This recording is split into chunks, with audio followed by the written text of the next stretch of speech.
Passport নিয়ে প্রায় সময় জনগণের পক্ষ থেকে বিভিন্ন রকমের অভিযোগ আসে, ইদানিং অবশ্য কম, যেটা ই পাসপোর্ট হয়ে যাওয়ার পরে। আগে মেশিন রিডেবল পাসপোর্টের সময় ছিল। তা হচ্ছে আমাদের জনসংখ্যার অধিকাংশই এখনও অনলাইনে ইলেকট্রনিকভাবে অ্যাপ্লিকেশন করতে অভ্যস্ত নয়। সেই জন্য কারো কারো সহযোগিতা নিতে হয়, কোনো যারা আছে আর কি অনলাইনে কাজ করে। কিছু এটাও একটা পেশার সৃষ্টি হয়েছে যে তারা এই কাজগুলো করে নিজেরা কিছু আয় রুজির ব্যবস্থা করে এবং সহায়ক হিসেবে কাজ করে।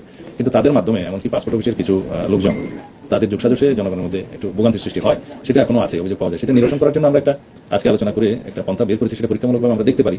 আগে ঢাকা এবং বিভিন্ন বিভাগীয় শহরের পাসপোর্ট অফিসগুলোতে সেটা আমরা পরীক্ষা করে আমরা যদি সেটা চালু করি তাহলে ভবিষ্যতে সেটা সারা দেশে আমরা করতে পারবো। সেটা হচ্ছে আমরা অনেক সময় যেমন দেখি যে রেজিস্ট্রি অফিসের বাইরে যেমন দলিল লেখক থেকে তাদের রেজিস্ট্রেশন থাকে, নম্বর থাকে, কোথাও কোনো নিয়ম হলে তাদেরকে অ্যাকাউন্টেবল করা যায়, ধরা যায় এবং বিভিন্নভাবে তাদেরকে লায়াবল করা যায়। তো সেই রকম কোনো সিস্টেমের মাধ্যমে এখানে অনেকটা সহজীকরণ ব্যবস্থা আর কি অ্যানলিস্টেড সহায়তাকারী ব্যবস্থা করা যায় কিনা পাসপোর্ট অফিসগুলোর বাইরে সেই দলিল লেখকদের আদলে, তাহলে কিছু কর্মসংস্থানের সৃষ্টি হয়, জনগণের জন্য সহজ হয়, সহজীকরণ তারা সেবাটা সহজে পেতে পারে। সেই হিসাবে হয়তো তারা একটা নির্ধারিত কাজের জন্য সার্ভিস চার্জ নিতে পারে, সেটাও ঠিক করে দেওয়া হবে। এটা আমরা পরীক্ষা করে দেখছি, যাতে করে পাসপোর্ট অফিসে মানুষের ভোগান্তিটা না হয়।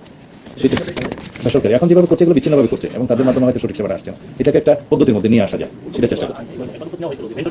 সেই রকম চেষ্টা করি, দেখি এটা ট্রায়াল এন্ড এরর প্রসেসের মধ্যে দিয়ে যদি টিকে যায় তাহলে সারা দেশের জিনিসটা হতে পারে।